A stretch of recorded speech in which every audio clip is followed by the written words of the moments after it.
The rain on Keth 4 was not like water. It burned the skin if you stood in it too long. Yuna had learned this as a child when she did not know better. Now she knew. She always knew to find shelter when the gray clouds opened up and poured their acid tears upon the ground. But today she did not move. She stood outside the great hive doors of the Veth colony, letting the rain touch her bare arms. It hurt, but the pain outside was easier to feel than the pain inside. The matriarch's words still echoed in her mind. You cannot be Veth. Yuna was 24 years old. She had spent the last 3 years living among the Veth, learning their ways, speaking their clicking language, working in their underground farms where they grew the strange, glowing mushrooms they ate. She had done everything right. She had followed every rule. She had never complained, never asked for more than she was given, never raised her voice. It was not enough. The Veth were insect-like beings, tall and thin with hard shells and many legs. They moved together like one mind, always knowing what the others were thinking. They called it the collective voice. It was a song that played in their heads, connecting them all.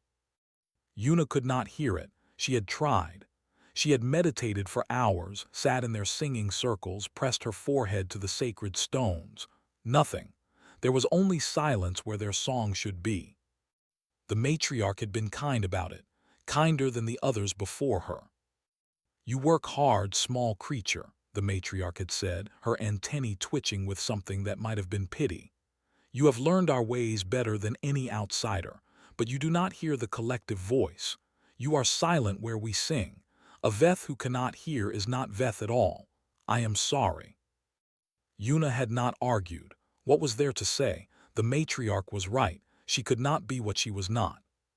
She walked away from the hive, carrying the small bag that held everything she owned. A few pieces of clothing, a broken data chip she had found as a child, a smooth stone from the river near the crash site where she had been discovered as a baby. That was all. 24 years of life, and it fit in a bag smaller than her head. The crash site, that was where it all began. Yuna did not remember it, of course. She had been only a few months old when the ship fell from the sky. A human colony vessel, they told her later. Something had gone wrong. The ship had broken apart in the atmosphere. Everyone died. Everyone except one small baby girl, found crying in the wreckage by a passing Moru trader. The Moru had raised her for the first 10 years of her life. They were amphibian creatures with wet skin and large dark eyes. They believed in spirits and bloodlines and the sacred connections between generations. Yuna had tried so hard to be one of them. She learned their prayers. She fasted when they fasted. She painted their holy symbols on her skin. But she was not Moru. Her blood was wrong. Her spirit was wrong.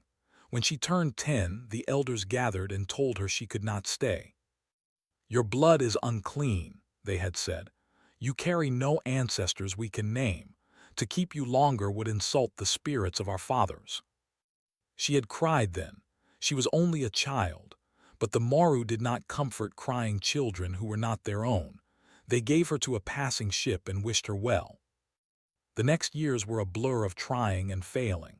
She found the Kel, crystalline beings who lived by pure logic and efficiency. She thought maybe logic would accept her where blood and song had not. She studied their mathematics. She learned to speak in their precise, cold language. She reduced her food intake, her sleep, her emotions, trying to become as efficient as they were. They rejected her after 8 months. Your energy signature is chaotic, they told her. Your body wastes heat. Your mind wanders. You are inefficient. You cannot be Kel. After that came the Threen. They were predators, wolf-like creatures who walked on 2 legs and valued strength and honor above all else. Yuna had thought perhaps she could earn her place through hard work and determination. The Threen laughed at her. You are small, their pack leader had said, his yellow eyes full of amusement. You are weak. You are not even worthy to be prey. Go away, little thing. You insult us by asking. That was 2 years ago. Since then, Yuna had wandered from place to place, taking small jobs where she could, sleeping in cargo holds and empty storage rooms. She ate when she could find food.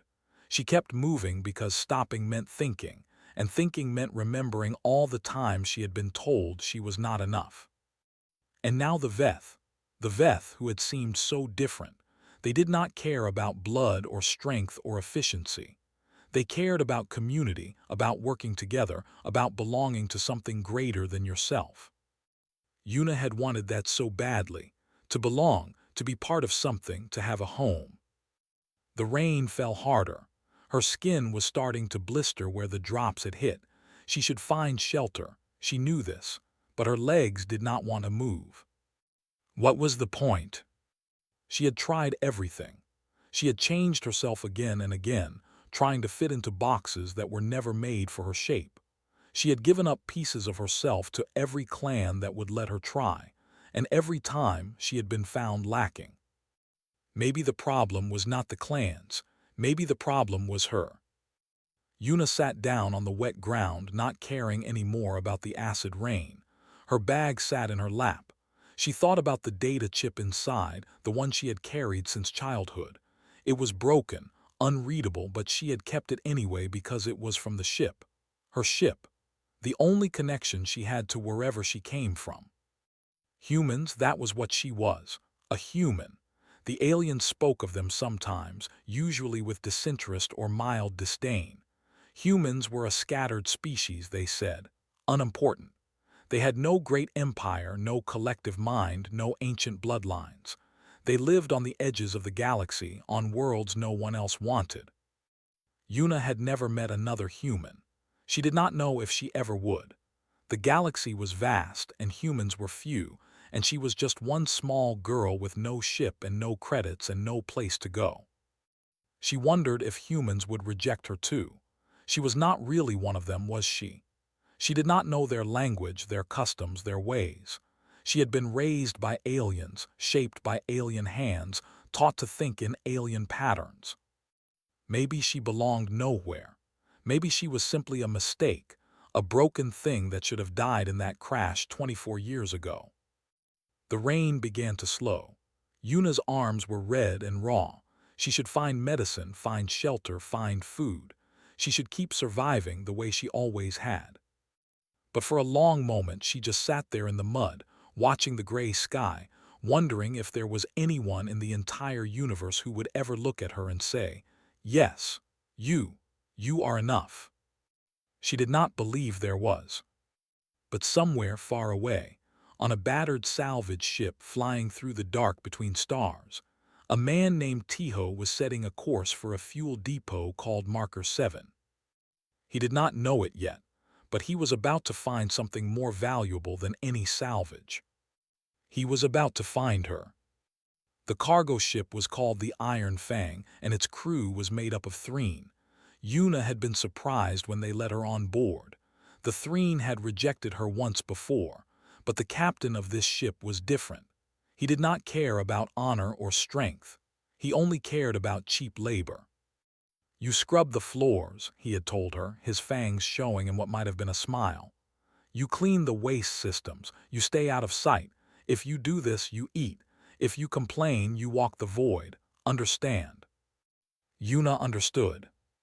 For 3 weeks she lived in the lowest part of the ship, in a small space between the engine room and the cargo hold. It was hot and loud and smelled of chemicals. She slept on a pile of old shipping blankets. She ate whatever scraps the crew did not want, which was not much. Every day she scrubbed the floors, the walls, the waste recycling systems that made her gag with their smell. She worked from the time she woke until she could not keep her eyes open. Her hands cracked and bled. Her back ached, but she did not complain. Complaining meant death. The Threen captain had made that very clear. The crew did not like her. She could feel their eyes on her whenever she moved through the ship, always looking down, always trying to be small and invisible. They growled at her sometimes, just to watch her flinch. They knocked things over and made her clean them up again. One of them, a young male with a scar across his snout, liked to follow her and breathe on the back of her neck. "Little prey thing," he would whisper. "So scared, so weak. I wonder what you taste like." Yuna never responded. She just kept scrubbing, kept working, kept surviving. That was all she knew how to do. On the 22nd day, the ship docked at a fuel depot called Marker 7. It was a small station, built into an asteroid, gray and ugly, and full of ships coming and going. The captain gathered his crew in the cargo bay. "We are here for 2 days," he announced. "Rest, drink, fight if you want, but be back before we leave or I leave without you." The crew cheered. They pushed past Yuna without looking at her, eager to find whatever pleasures the station offered. Soon, she was alone in the cargo bay. She thought about staying on the ship. It was safer here in her small, hidden space. But she was so hungry. The scraps had been getting smaller, and she had not eaten anything in 2 days. Maybe she could find work on the station. Maybe someone needed floors scrubbed or cargo moved. She gathered her small bag and walked down the boarding ramp onto the station. Marker 7 was crowded and loud. Aliens of all kinds moved through its metal corridors. Yuna kept her head down and walked close to the walls, trying not to bump into anyone. She asked at 3 different shops if they needed help. They all said no. One of them laughed at her. By the time she found a quiet corner of the docking platform to sit down, her legs were shaking from exhaustion. She had not slept well in weeks. She had not eaten well in longer. Her body was starting to fail her, and she knew it. She sat on the cold metal floor, her back against a support beam, and watched the ships. They came and went like breathing, in and out, in and out. Every ship was going somewhere. Every ship had a purpose. Yuna had no purpose. She had nothing. She closed her eyes. Maybe she could sleep here. Maybe no one would bother her. Maybe she could just disappear into the noise and the crowd and never be seen again. She did not know how long she sat there. An hour, maybe 2. The sounds of the station blurred together into a kind of music, harsh and mechanical. She drifted in and out of something that was not quite sleep. Then she heard footsteps, close footsteps. Someone was walking toward her. She opened her eyes, ready to run, ready to apologize, ready to make herself smaller. But what she saw made her freeze. It was a human. Yuna had seen pictures of humans before on old data screens and in alien history files, but she had never seen one in real life. He looked strange to her, even though she knew she must look the same. 2 arms, 2 legs, soft skin, hair on his head. No shell, no scales, no fur. He was a man, maybe a few years older than her. He had a tired face and kind eyes, and he was wearing dirty work clothes that had been patched many times. He was carrying a box of supplies toward a small ship docked nearby. He glanced at her as he passed, then he stopped. He turned. He looked at her more carefully. Yuna lowered her eyes. She waited for the disgust, the dismissal, the growl of annoyance. But the man just set down his box. He took a few steps toward her, then stopped again, keeping distance. He crouched down slowly, making himself smaller. "Hey," he said. His voice was soft, gentle. It was the strangest sound Yuna had ever heard.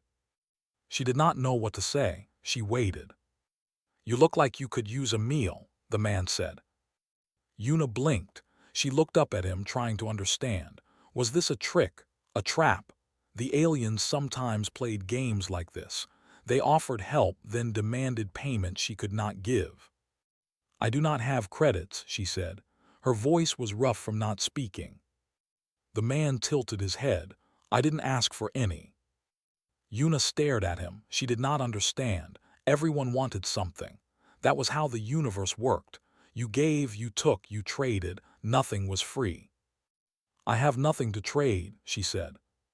The man smiled. It was a small smile, a little sad around the edges. "That's okay. You don't have to trade anything." He stood up slowly and gestured toward his ship. It was a small vessel, battered and old, with scorch marks on its hull and patches over patches. It looked like it had been through a war. "I'm Tiho," he said. "My ship's not much, but it's warm and I've got food. Real food, not that processed stuff they sell here. You're welcome to come have some." Yuna did not move. She was shaking, but she did not know if it was from hunger or fear or something else. "Why?" she asked. Tiho looked at her for a long moment. His eyes were dark brown, warm like the color of tree bark in pictures she had seen. "Because you're sitting alone on a cold floor," he said, "and you look like you haven't eaten in a while, and that's not okay." He did not say anything else. He did not pressure her, did not demand an answer. He just picked up his box of supplies and started walking toward his ship. At the ramp, he stopped and looked back at her. "The door will be open for the next hour," he said. "If you want to come, no pressure." Then he walked inside, and Yuna was alone again. She sat there for a long time. Her mind was spinning, trying to understand what had just happened. The aliens never did this. They never offered food without wanting something in return. They never crouched down to make themselves smaller. They never spoke in soft voices to strangers on the floor. Maybe it was a trap. Maybe he wanted to hurt her or sell her or use her for something terrible. But Yuna was so tired, so hungry, so alone. And something in his eyes had looked real. Something in his voice had sounded true. She stood up on shaking legs. She picked up her small bag, and slowly, step by step, she walked toward the battered old ship with the open door.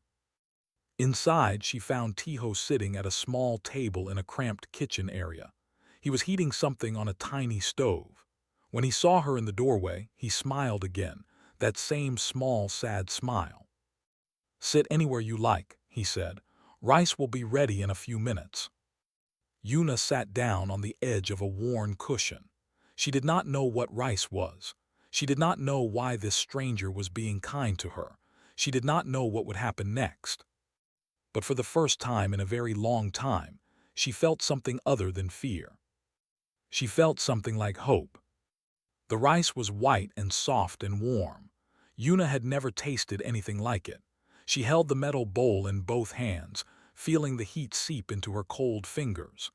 Steam rose up and touched her face like a gentle breath. Tiho sat across from her, eating from his own bowl. He did not stare at her. He did not watch her every move. He just ate quietly, giving her space. Yuna took a small bite. The taste was simple, almost plain, but to her starving body it was the most wonderful thing in the world. She took another bite, then another. Before she knew it, she was crying. The tears came out of nowhere. She did not mean to cry. She tried to stop, tried to wipe her face with her sleeve, but the tears kept coming. Her shoulders shook. Soft sounds escaped her throat. She waited for Tiho to tell her to stop. The Maru hated crying. They said it was a waste of water and spirit. The Kel found it inefficient. The Threen saw it as weakness. But Tiho did not say anything about the crying. He simply pushed a small cloth across the table toward her. "Take your time," he said. "There's more rice if you want it." Yuna did not understand. She pressed the cloth to her face and tried to breathe. The tears slowed eventually. When she could speak again, her voice was small and broken. "Why are you doing this?" Tiho set down his bowl. He thought for a moment before answering. "Because I've been hungry before. I know what it feels like. And when I was hungry, someone helped me. So now I help when I can. But I am a stranger. So was I once." Yuna shook her head. This did not make sense. The universe did not work this way. There were always rules, always exchanges, always debts to be paid. "What do you want from me?" she asked. "I told you I have nothing. I cannot pay you back." Tiho looked at her with those warm brown eyes.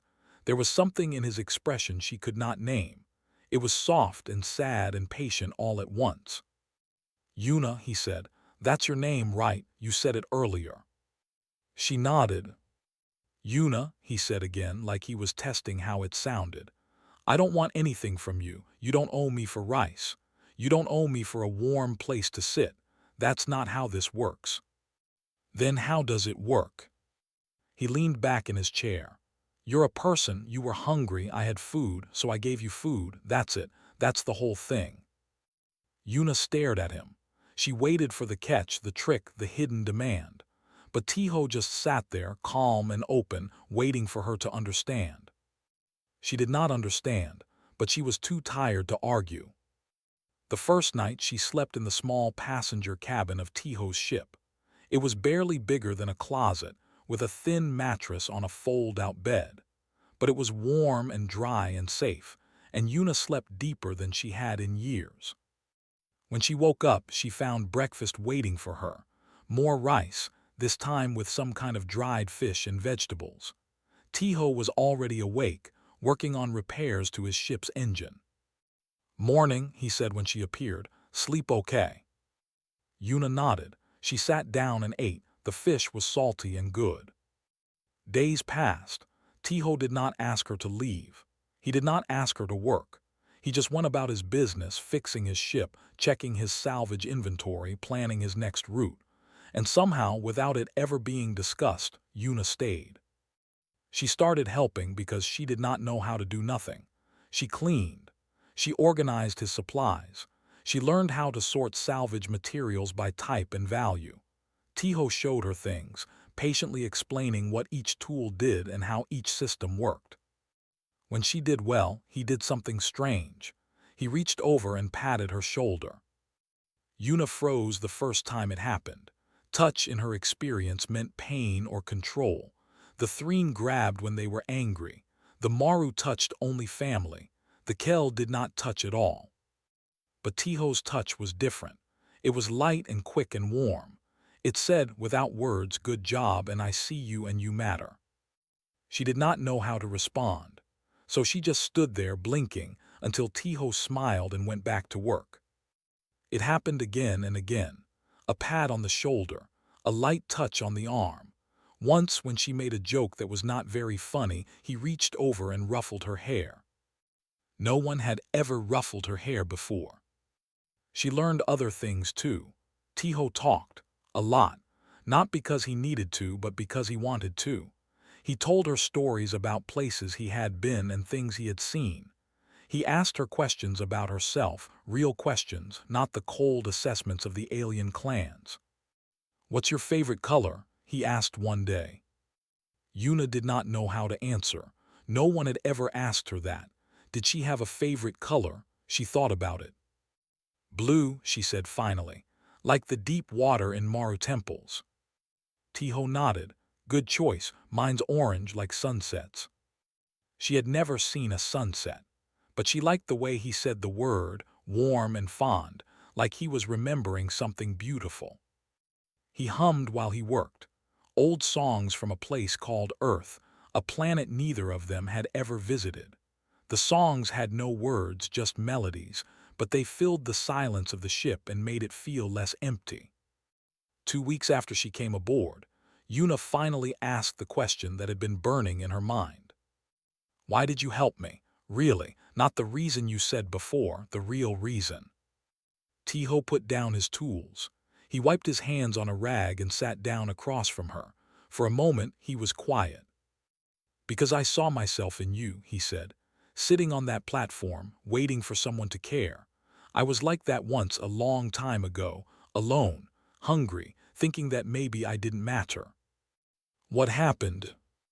"A woman found me. Her name was Sujin. She was human like us. She ran a small repair shop on a station near Earth territory.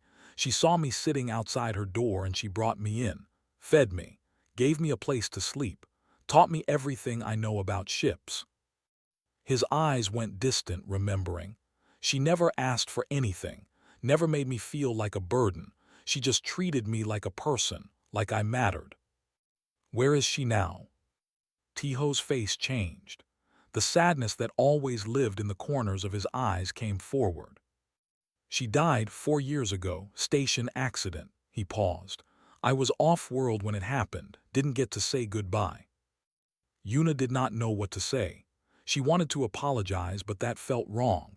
Instead, she just sat there, sharing the silence with him. After a while, Tiho looked up. "Sujin told me something once. She said that humans are strongest when we take care of each other, not when we fight, not when we compete, when we just choose to be kind." He smiled a little. I didn't understand it when I was young, but I think I understand it now. He reached across and patted her shoulder again. This time, Yuna did not freeze. This time she leaned into it just a little. "You don't owe me anything, Yuna," he said. "But if you want to stay, you can. This ship isn't much, I'm not much, but you're welcome here." Yuna felt something crack open in her chest, something that had been locked tight for years. She did not have words for what she was feeling, so she just nodded. "Okay," she said, "I'll stay." Tiho smiled. "Good. Now help me fix this engine. It's been making a weird noise all week." Yuna stood up and followed him to the engine room, and for the first time in her life, she felt like she might be home. 3 months passed like a dream. Yuna learned to smile again. She learned to laugh. She learned that it was okay to speak without being spoken to first, that her thoughts mattered, that her voice was welcome. Tiho taught her how to fly the ship. She was not very good at first. She nearly crashed them into an asteroid once, and she apologized for an hour afterward. But Tiho just laughed and showed her what she did wrong and told her to try again. "Mistakes are how we learn," he said. "You can't get better if you never mess up." This was another strange human idea. The Kel believed mistakes were failures. The Threen believed mistakes were shameful. The Veth believed mistakes were signs of disconnection from the collective. But Tiho believed mistakes were normal, expected, even valuable. Yuna did not understand humans, but she was beginning to love them. She started to gain weight. Her cheeks filled out. Her arms got stronger. Tiho made sure she ate 3 times a day, even when she said she was not hungry. He made her rest when she worked too long. He noticed when she was tired or sad or scared, and he adjusted, giving her space or company depending on what she needed. No one had ever paid attention to what she needed before. One evening, they docked at a trading station to sell some salvage and buy supplies. The station was called Haven's Rest, and it was larger than Marker 7, with curved hallways and glowing signs and crowds of aliens moving in all directions. "Stay close," Tiho said as they walked through the market. "It's easy to get lost in here." Yuna nodded. She walked beside him, still not used to being in crowds. She kept her eyes down, her shoulders hunched, making herself small out of old habit. They were passing a temple district when she saw him. The Maru priest stood in the doorway of a shrine, his wet skin glistening under the station lights. He was old, older than the priests who had raised her, but he wore the same sacred markings. He was talking to a group of younger Maru, teaching them something about the spirit paths. Yuna's feet stopped moving. Her body went cold. She knew this priest. His name was Elder Hado. He had been one of the ones who decided to send her away. She remembered his face, his voice, his words. "Your blood is unclean. You carry no ancestors we can name." The priest looked up. His large, dark eyes found her across the crowd. For a moment he did not recognize her. Then his face changed. "Yuna," he said. His voice carried that particular tone the Maru used when speaking to something dirty. "Still alive, I see." Tiho turned. He looked at the priest, then at Yuna, reading the situation instantly. Yuna wanted to run. She wanted to hide, but her legs would not move. She was 10 years old again, standing before the elders, being told she was not wanted. "Still searching for a clan foolish enough to claim you," the priest continued. He walked toward her, his robes flowing. "How many have rejected you now? 5, 6. The spirits must truly find you amusing to keep you wandering so long." The younger Moru behind him laughed. It was a wet, bubbling sound. Yuna's hands were shaking. She looked at the ground. Old words rose up in her throat, apologies and pleas that she had learned to say when she was small. But before she could speak, Tiho stepped forward. He did not yell. He did not bare his teeth or puff out his chest or make any of the displays of dominance that aliens use to show power.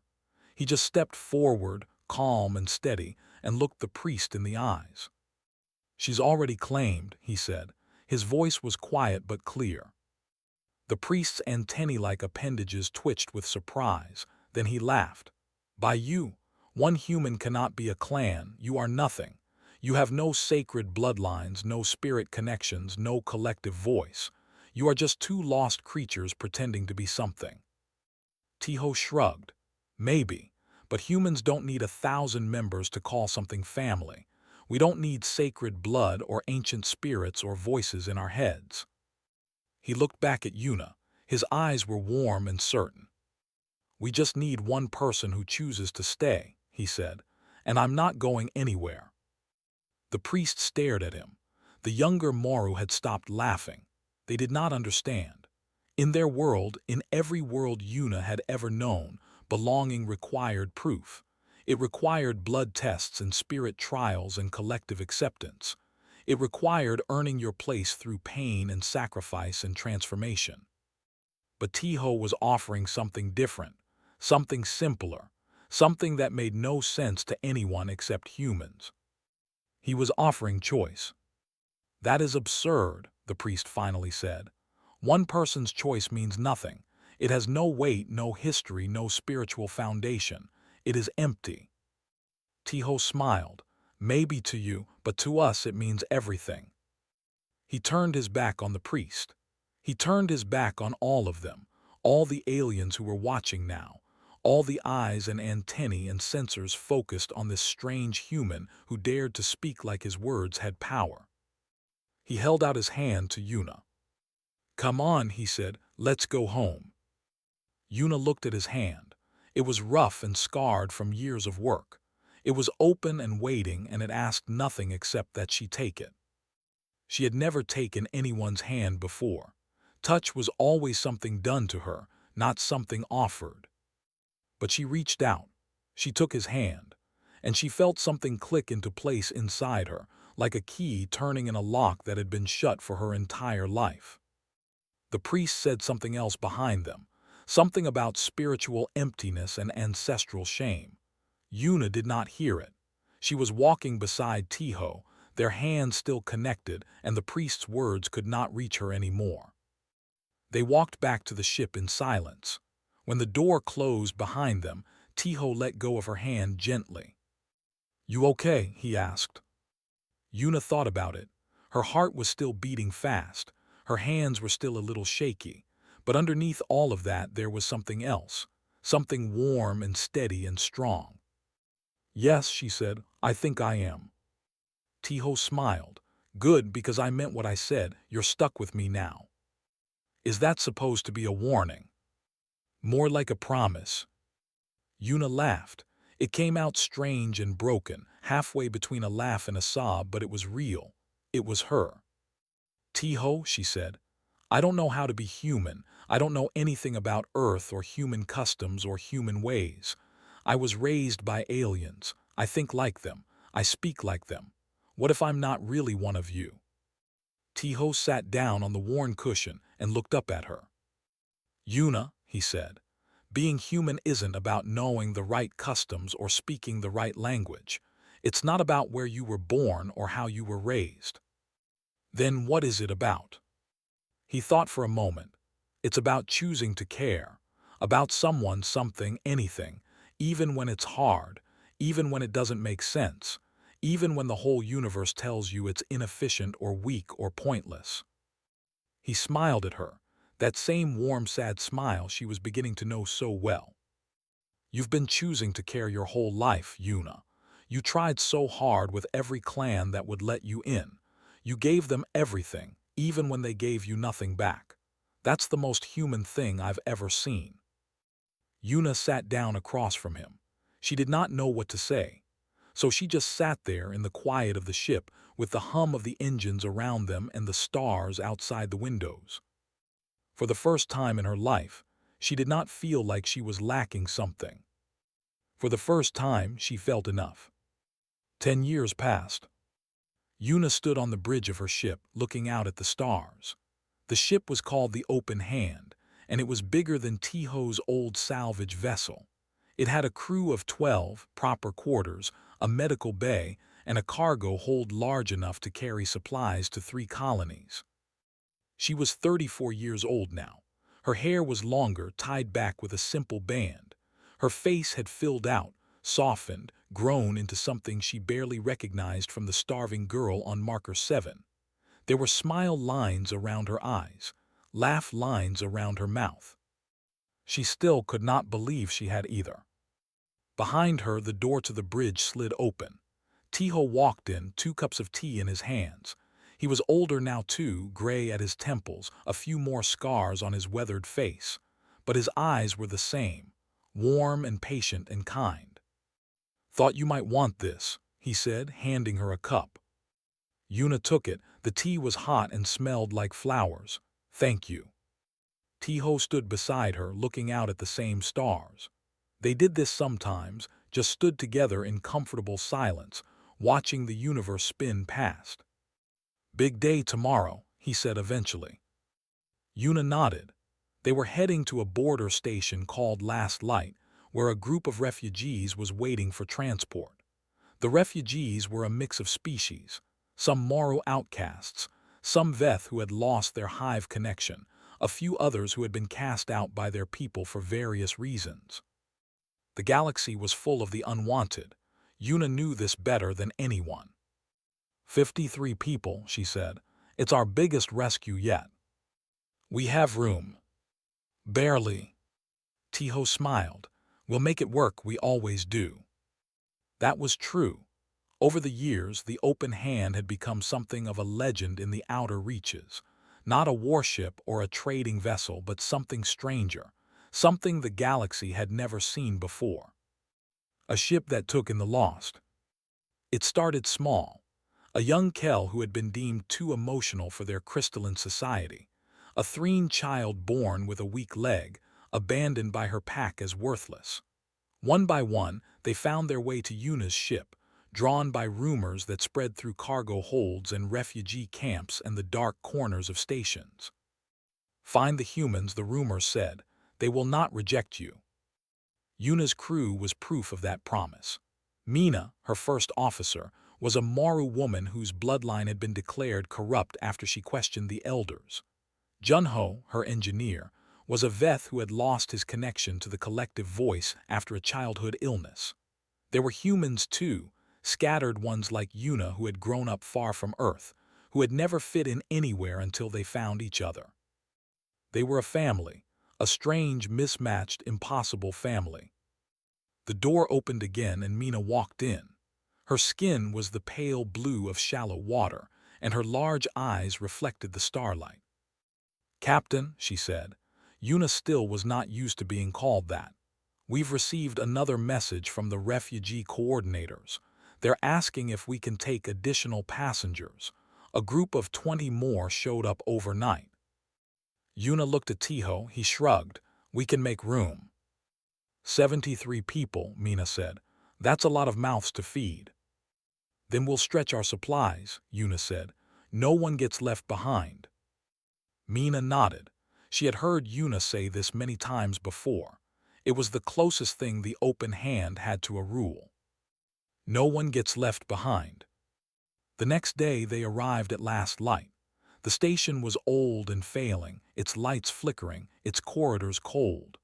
The refugees were gathered in a cargo bay, huddled together in groups divided by species. They looked tired and scared and hopeless. Yuna walked down the boarding ramp with her crew behind her. She saw the eyes watching her, the suspicion, the doubt. She had seen these eyes many times before. She stopped in front of the crowd and raised her voice. "My name is Yuna. This is my ship, the Open Hand. We're here to take you somewhere safe." She paused. "I know you don't know us. I know you have no reason to trust us, but I want you to know something." She looked across the crowd, meeting as many eyes as she could. "I was like you once. I was rejected by the Moru because my blood was wrong. I was rejected by the Kel because my mind was inefficient. I was rejected by the Veth because I could not hear their song. I was rejected by the Threen because I was weak." She took a breath. "I spent my whole life trying to be enough for people who would never accept me. And then I met a human who showed me something different. He showed me that belonging isn't about changing yourself until you fit. It's about finding people who accept you as you are. Behind her, Tiho smiled but said nothing. On my ship, you won't have to prove your worth. You won't have to earn your place. You just have to be willing to treat others the way you want to be treated. She smiled, and it was warm and real. That's the only rule we have. The crowd was silent. Then slowly a young Veth stepped forward. He was small and thin, his shell cracked in places, his antennae drooping. "You would accept me?" he asked. His voice trembled, "even though I am broken." Yuna walked toward him. She crouched down, just like Tiho had done for her all those years ago on Marker 7. "You're not broken," she said. "You're just different, and different isn't wrong." She held out her hand. The Veth looked at it for a long moment. Then slowly he reached out and took it. Behind him, others began to move. One by one, they came forward, taking the hands that Yuna's crew offered, walking up the ramp into the open hand. By the time they were done, the cargo bay of the ship was full. Bodies crowded every space. The air was warm with breath and nervous energy. Yuna stood in the middle of it all, surrounded by beings who had been told their whole lives that they did not belong. Now they did. That night, Yuna sat alone in the observation deck, watching the stars stream past as the ship flew toward a colony world that had agreed to take the refugees. It was a human world, one of the small settlements on the galactic edge. They did not have much, but they had room, and they had open arms. Tiho found her there, as he always did. "Can't sleep?" he asked. Yuna shook her head, just thinking. "About what?" "About how strange it all is." She turned to look at him. "The galaxy doesn't understand us, you know, humans. They think we're weak because we don't have claws or hive minds or crystal bodies. They think we're foolish because we waste resources on the sick and the old and the different." Tiho sat down beside her. "Does that bother you?" Yuna thought about it. "No, because I think they're wrong. I think kindness is strength. I think choosing to care is the bravest thing anyone can do." Tiho nodded. "Sujin used to say that."